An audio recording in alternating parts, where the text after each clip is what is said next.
Hello, I'm Susie. This is my podcast.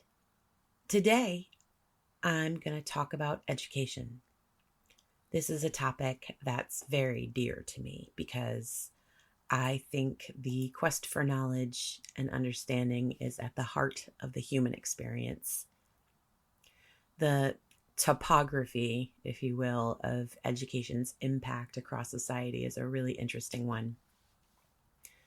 As with every American principle, American education grapples with the paradox of the ideals of the greatest heights of human achievement and the desire to assert control over a population in a quest for power and influence. Our children are often referred to as our greatest natural resource. I hate that. I really hate that because our children are people. They're not commodities or little automatons that boop boop along to carry our legacy. Education, in my view, is the vehicle by which we come to know and understand the world and ourselves. That's true for children as well as for adults. We continue to learn and grow throughout our lives, whether we seek it out or not.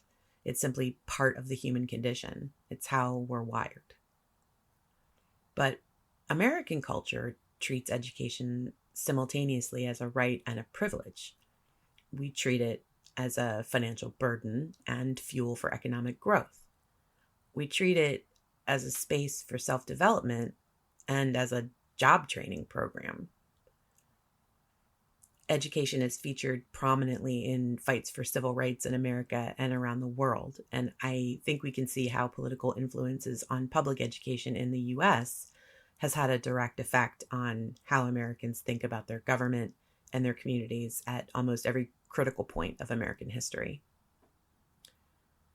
So let's first agree that children are people. I think we can all find some common ground there, right? Am I kidding myself? Nah, I think we can probably assume a broad consensus that children are, in fact, human people. But past that point of agreement, I think there's an enormous gulf between different groups of people about how children learn and grow, how they should be taught or cultivated, what role children play in society, and how education is shaped to shape them into adults. And what kind of adults are we aiming for? What are the goals of education in general and publicly funded education in particular? And that's a very important angle here because where there is money, there is usually an assertion of ownership and control. One of the biggest complaints about public education has and continues to be the objection to spending one's hard-earned tax dollars on an education program that conflicts with some deeply held belief and sort of props up others who can't be trusted to do what's right.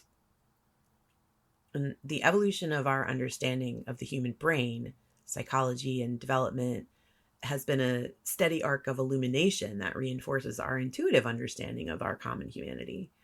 I've spoken before about Maslow's hierarchy of needs, where he discusses the basic needs of people to both survive and thrive.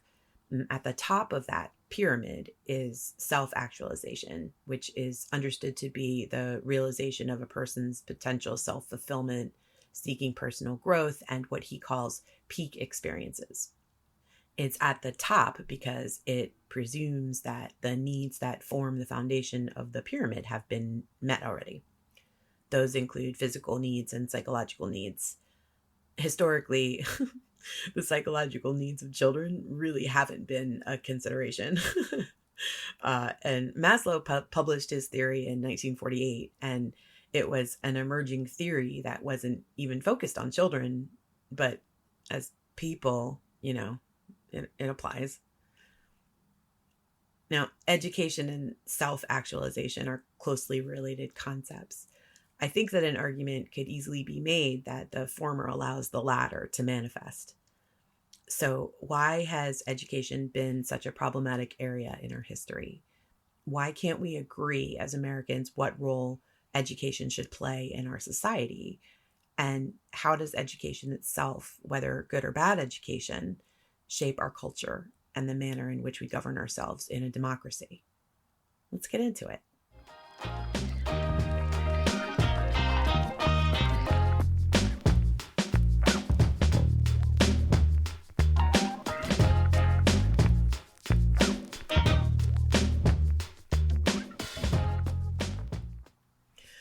Obviously, it would be impossible for me to summarize the entire history of education in the world, or even just in the US, with any kind of accuracy or meaning within this short form.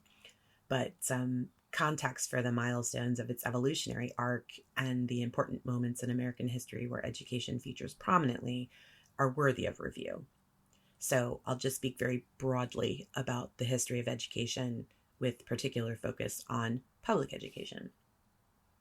Throughout most of human history, everywhere in the world, up until about the 18th century, education had some common themes.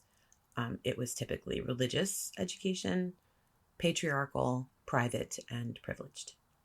For a long time, and even today in many parts of the world, education is used as a tool to create control in the form of withholding of education from certain classes of people, women, slaves, peasants, etc.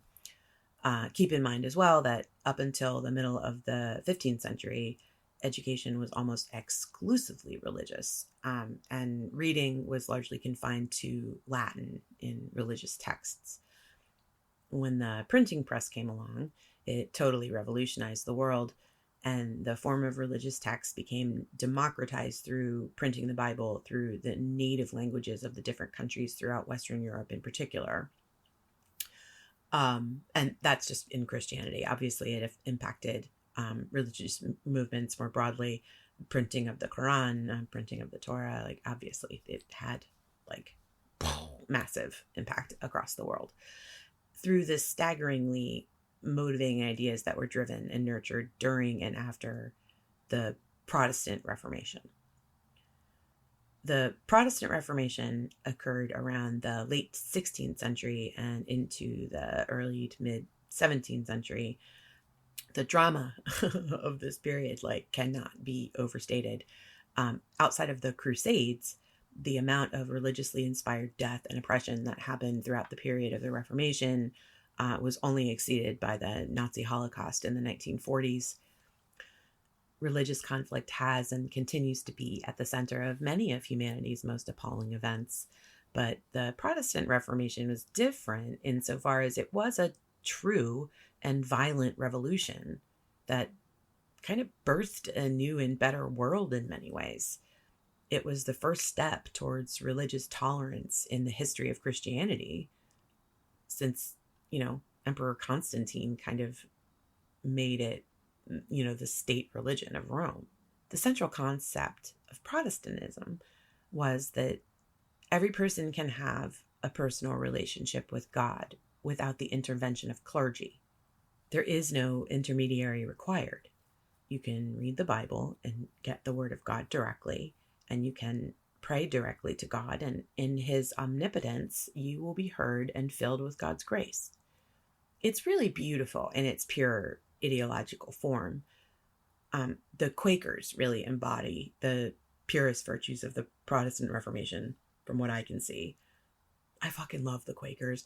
They have done so much for this country and for the world, really, and not just because they make great furniture. They're just, it's a faith that has always been committed to equality, and I just deep respect. I don't expect they're much fun to party with, but I love them anyway. Now, again, education was mostly religious education, and the Protestant religion felt a deep conviction about the importance of education to cultivate moral people who would do God's work. After a while, when barter and agrarian economies gave way to merchant economies, education also encompassed a kind of vocational instruction, but the study of the humanities, literature, art, history, was largely excluded to men as sort of the pursuit of higher endeavors. Women's education focused much more on skills that focused on homemaking and child rearing. The Quakers, on the other hand, thought that education was for everyone, and so women were not excluded. See what I mean? Quakers, man. The framers of the Constitution, all of whom were Protestants and most of whom were educated, wealthy white men, saw education as a critical component to the success of democracy. Self-governance requires that citizens must understand how their government functions and what its policies are.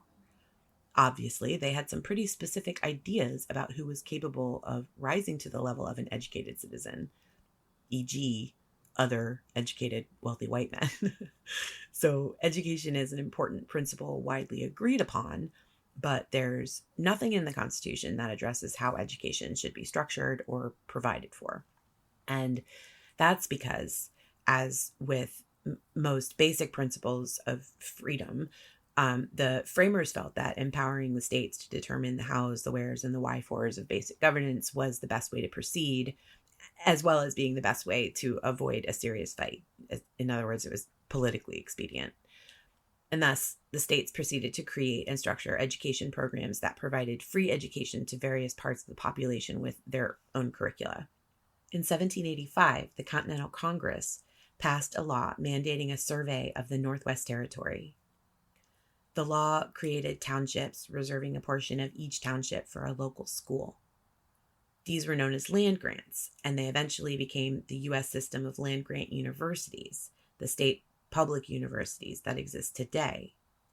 And this sort of demonstrates how important education was seeded in the expansion of democracy. Never mind the fact that the entire region was already populated by native peoples. Also, to add insult to injuries, many of the children who managed to escape the genocide and who were dispossessed from their land were forced to go to Christian boarding schools where they were verbally, physically, and sexually abused, forced to change their names and disavow their heritage, convert to Christianity, and totally erase their own identities. There were so many crimes committed against Native people. I don't think there can ever be sufficient justice for all of it. It was a Holocaust of our own. We should let Native people have land back, and they should be honored and celebrated as ancient cultures with history and heritage of their own. That's what I think. Anyway, around the 1830s, a guy from Massachusetts named Horace Mann championed a new model of schooling that became known as common schools. Common schools were basically schools that taught a common curriculum and conducted intensive teacher training. And this was basically the moment that crystallized school segregation. You see, in the 1830s, free Black people existed in the North, but their children weren't allowed to be educated with white children because racism. And of course, in the South, Black people weren't considered to be people and were denied all the rights of basic humanity. The next major influence on the journey of American education was African American progress. When Brown v. the Board of Education came down in 1954, decreeing that public schools must be made available to all children regardless of race, some really interesting stuff began to happen. But I think one of the most interesting things is that the school systems that emerged throughout the South up until and then, beyond the Brown decision had enormous influence on the formation of education throughout the U.S. Southern Black communities had to create their own schools before Brown because public schools were close to them. Before the passage of the 13th Amendment, Black Americans were not allowed to learn to read or write, so they understood the value of basic education as essential to the manifestation of freedom. They wanted their children to manifest their own futures and their own freedom through the power of a good education, which was denied to them again and again. And so, like most other things, they had to make it for themselves. For a long period of time, the Black schools in the South were also the only schools available to poor white children. The success of those schools formed a solid foundation for education systems that emerged throughout the South. A whole bunch of other shit has happened in education in the U.S. since Brown. But again, this isn't the place to pick through those particulars. So instead, I want to segue into the role of education in our democracy overall, and beyond the specific ideas that individual framers may have had about how education should be provided.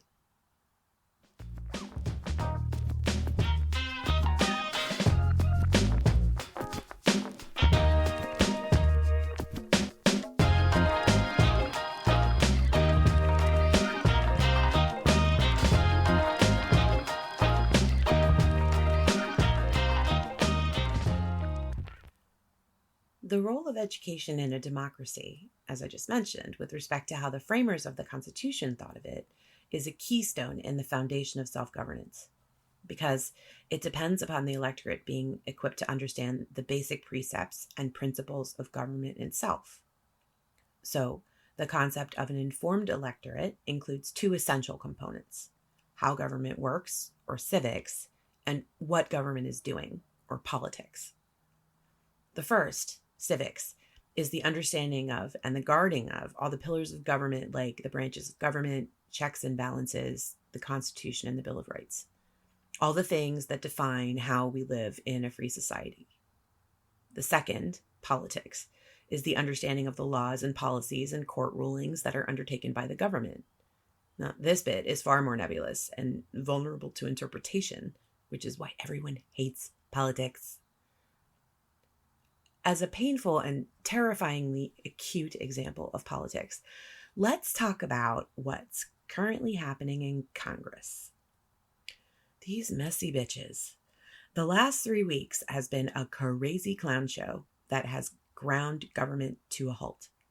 Most people have heard about it in one way or another because there's a whole lot of stuff going on, but a huge portion of our government has been paralyzed. So the impact is very broadly felt.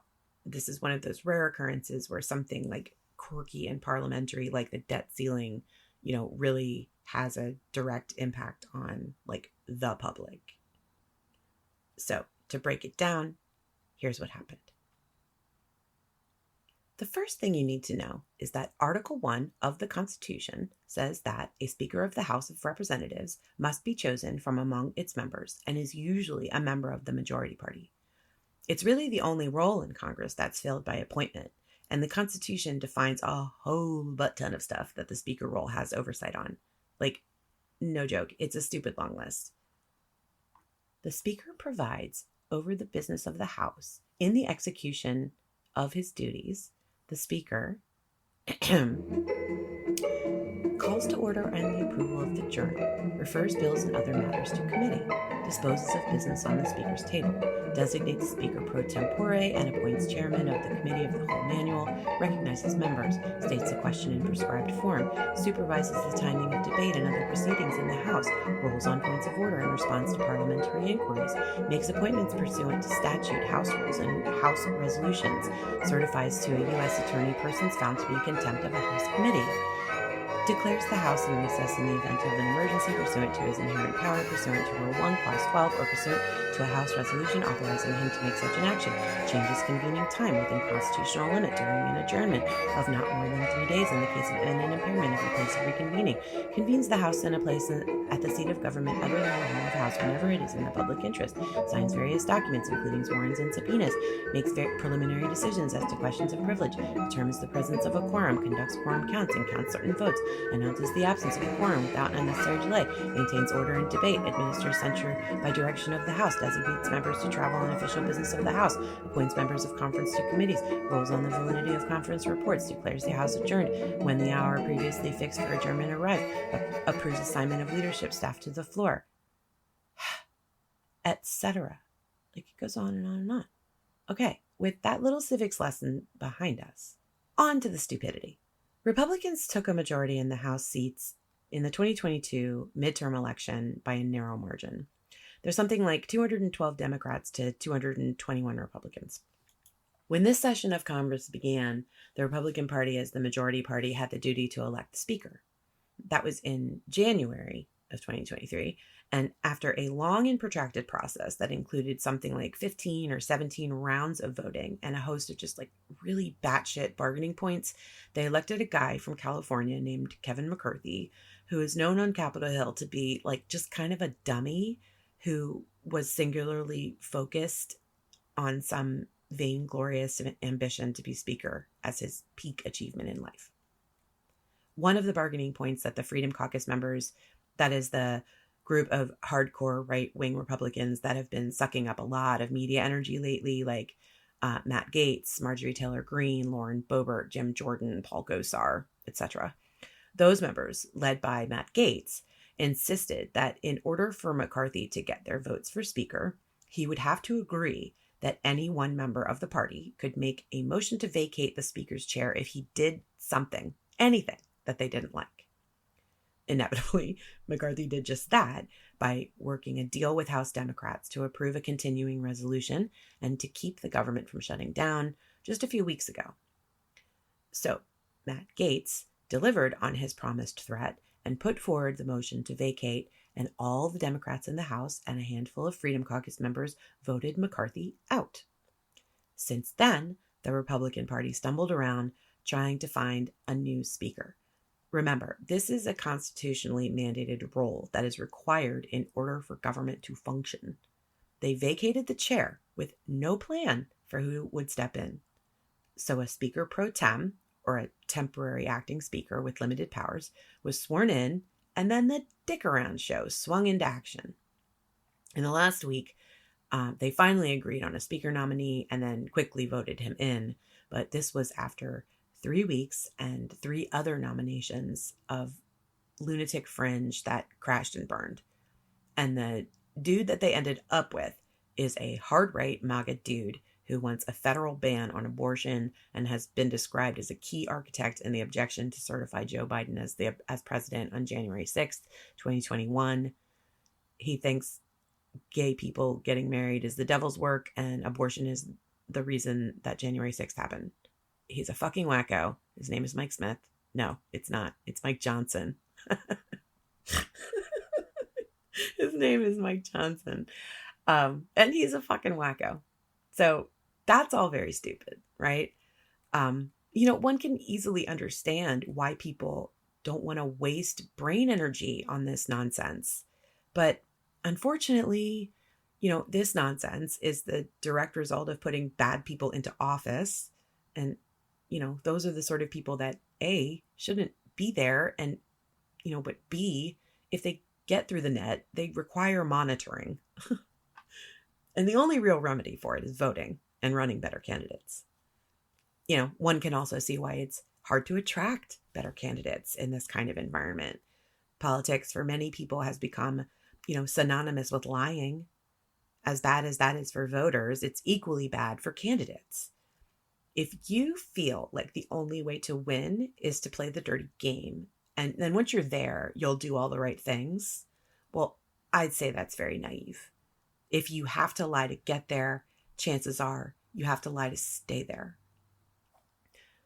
A psychologist named Brian Kaas has a really interesting book out called Corruptible: Who Gets Power and How It Changes Us.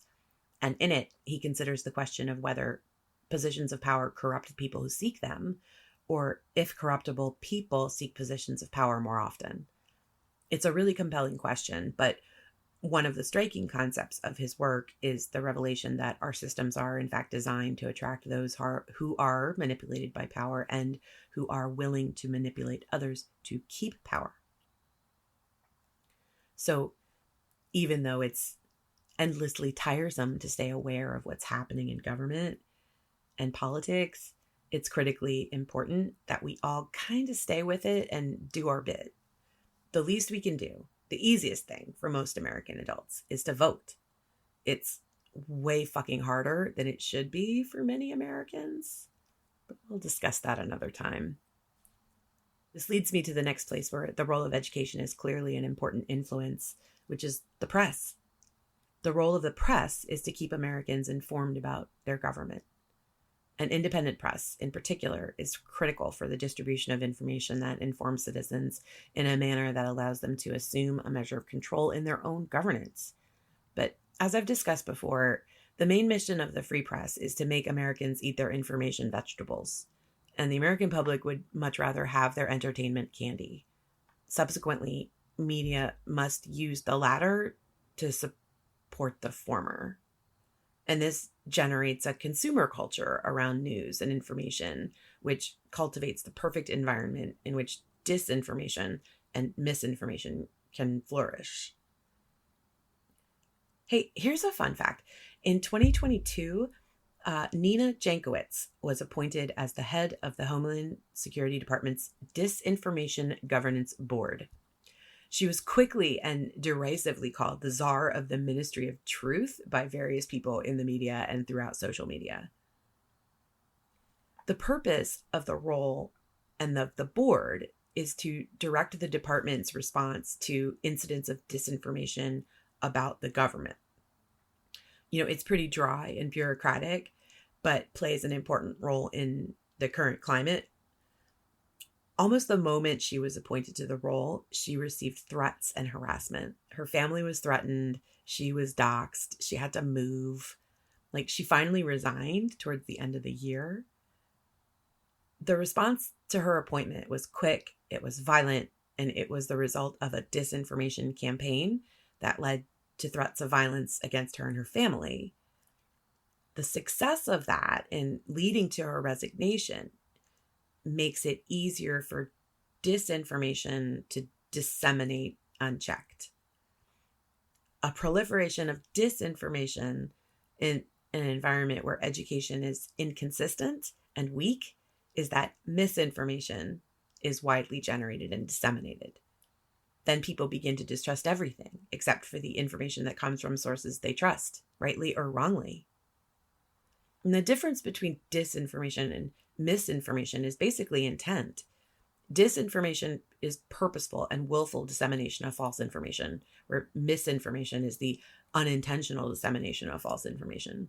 Both are bad and both are hard to wrestle with. But in a society where education is seen as a pointless ivory tower pursuit, it's easy to see how citizenship faces nearly insurmountable challenges. That's where a tyrant can easily step in.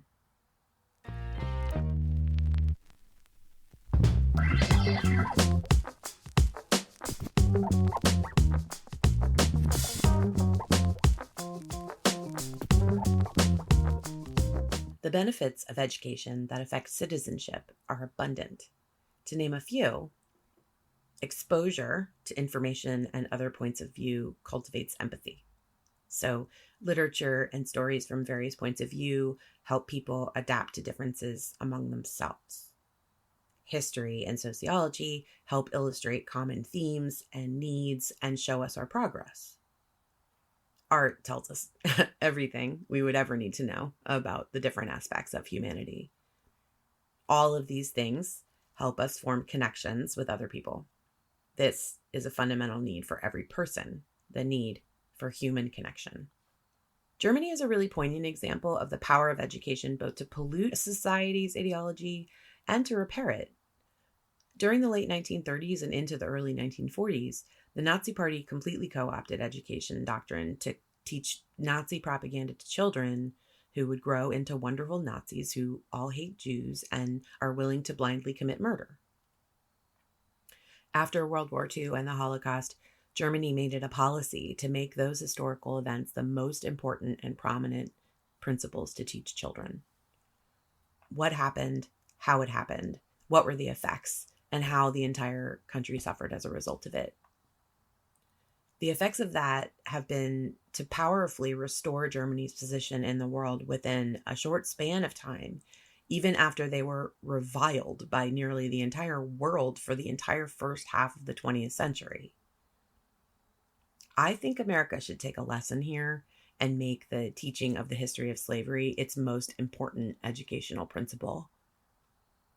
Instead, multiple states, most notably Florida, under its awful and very unlikable governor, Ron DeSantis, are pushing through restrictive legislation that prohibits publicly funded education to speak about anything the governor's regime does not like or approve of. This includes anything related to LGBTQ+ issues, and very specifically, it limits the teaching of the history of slavery to some very weirdly manipulated points of view, such as people in enslavement learn job skills. That's so fucking stupid. I can't even articulate all the ways that it's stupid. But the most obvious one is that they would have acquired job skills as free people too, but without the disadvantage of beatings, and torture, and rape, and total dehumanization. Anywho, another important benefit of education is the development of rational thinking and the cultivation of reason, honed through scientific inquiry. The scientific disciplines and mathematics all have in common a methodical and empirical approach to inquiry and findings. Like, if you've ever known a chemist or a physicist, you know that they can be kind of annoyingly non-committal and indecisive. I think it correlates directly to the principle of scientific theory, which more or less presumes that no deduction can ever be made with 100% certainty. Like, you can get close, like 99.99% close, but that's not 100.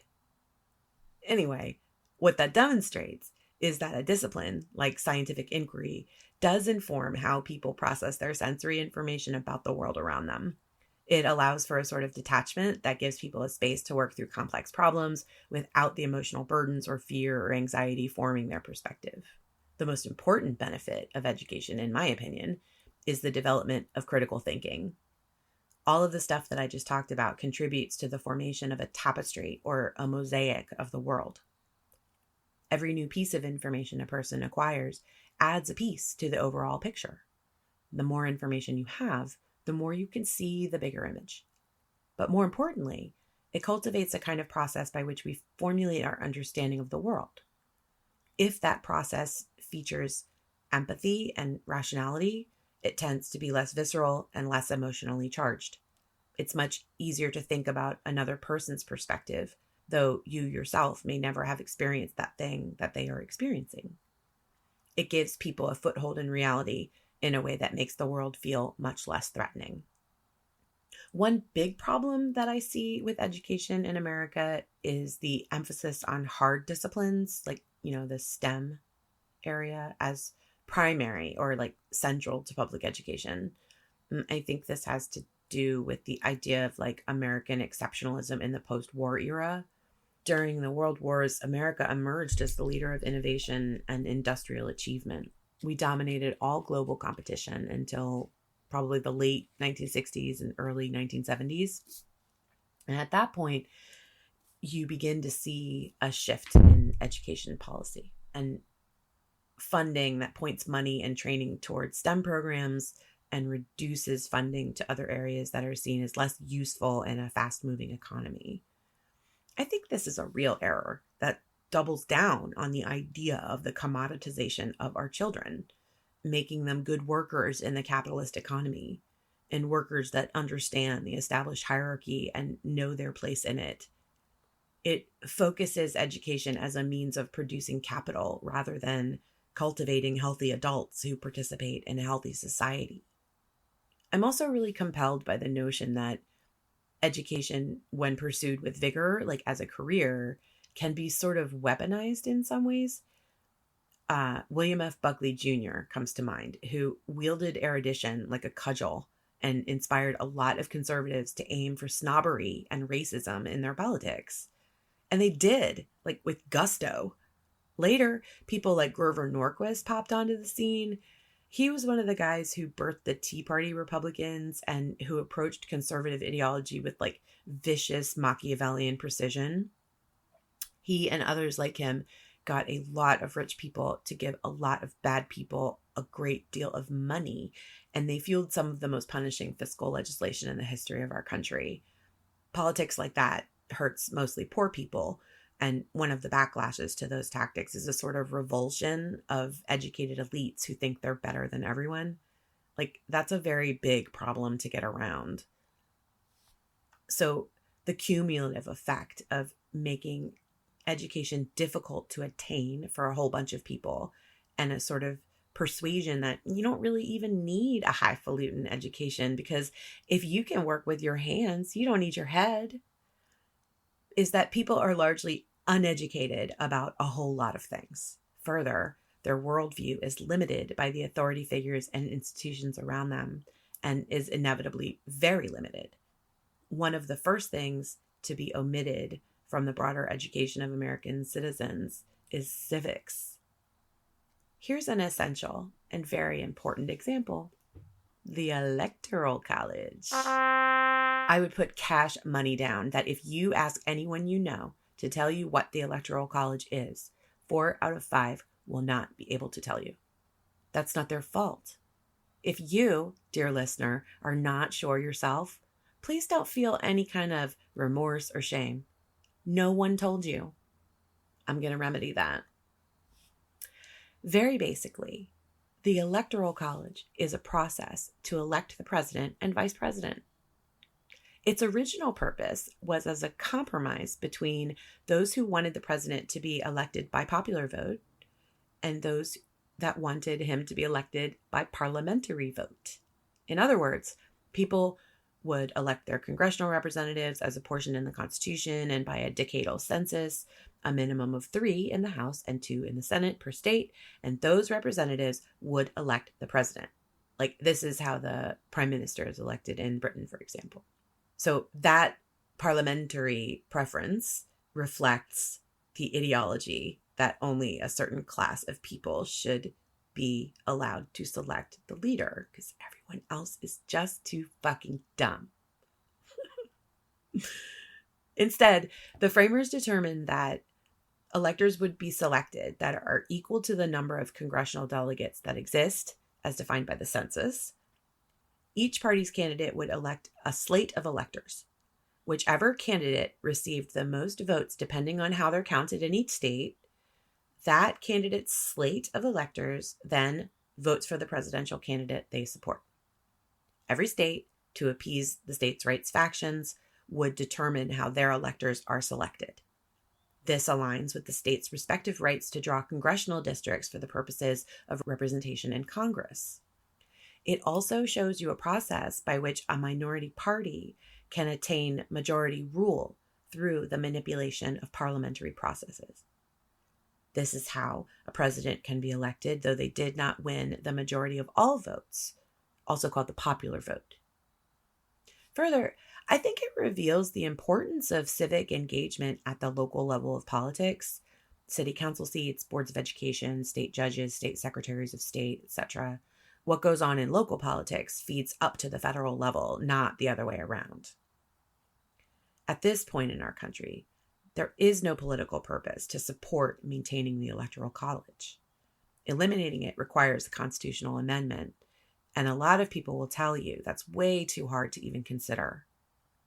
Gentle reminder, we did it twice within 20 years on the same issue of prohibition. So it's clearly possible if the political will is there. If one person, one vote means something to you, and I suspect it does, you can play a part in honoring that by writing or calling your congressional representatives and urging them to support the elimination of the Electoral College.